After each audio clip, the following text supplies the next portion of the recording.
petit peu longue, donc je vais la raccourcir. J'ai fait au mieux. Donc, je vais la poser telle que je le sens.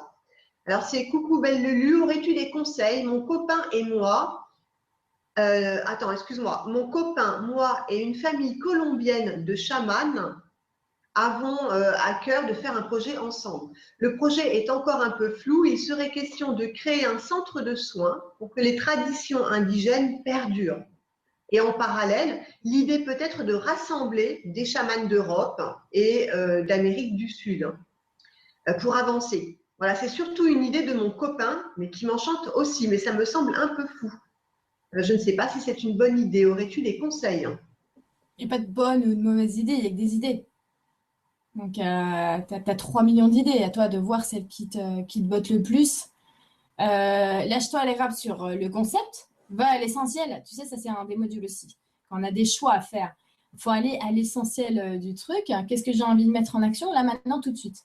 Parce que très souvent, quand on pense à un projet, je vous promets, on a une idée, le truc dans notre tête, il devient comme ça, quoi.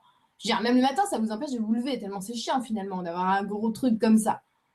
Donc, non, on a une idée, on a un petit concept. Tiens, mais qu'est-ce que j'aurais envie de mettre en place? Bon, bah, je sais pas. Moi, des fois, honnêtement, je passe une journée à faire quelque chose, puis au final, bah, non.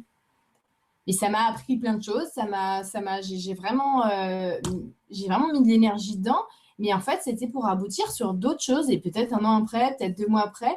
Mais c'est tellement ce que j'avais envie de faire sur le moment. Et peut-être que ça faisait finalement pas pour ce que j'avais pensé au début. Mais c'est pas grave. Donc, ce qui est important, c'est de prendre les essences de ce qu'on veut vraiment faire. Quand tu as un projet de cette taille-là, il faut déjà le ramener à ce qu'on peut faire. Il faut le ramener à maintenant. Donc, quels sont les moyens que j'ai en place? Mon copain, il est à fond dedans, bah d'accord, mais qu'est-ce qu'il va faire?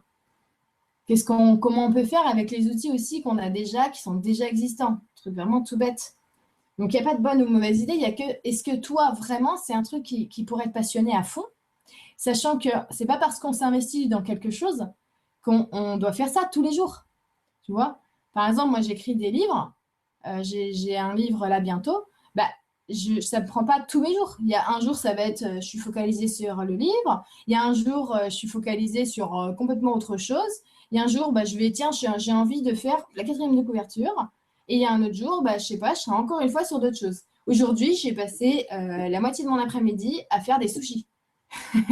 J'avais envie de ça. Et pourtant, la veille, j'avais eu une idée de fou que j'avais trop envie de mettre en place. Mais elle est toujours là. Mais là, cet après-midi, j'avais envie de faire des sushis. Voilà, donc c'est juste pour vous dire que souvent, nous, on est trop scolaires dans les projets. C'est comme à l'école quand on nous dit tu as un devoir à rendre, c'est chiant les exposés. Or, on nous dirait, bon, bah voilà, tu pourras faire un exposé sur ça quand ça te plaît, puis tu le rends. Bah, ça serait trop bien parce qu'on ferait vraiment des trucs super, on s'investirait à fond, on prendrait des petits bouts par-ci par-là. Quand on a comme ça, on se met un délai n'empêche imaginaire dans la tête, ça c'est mauvais. Ouais, merci.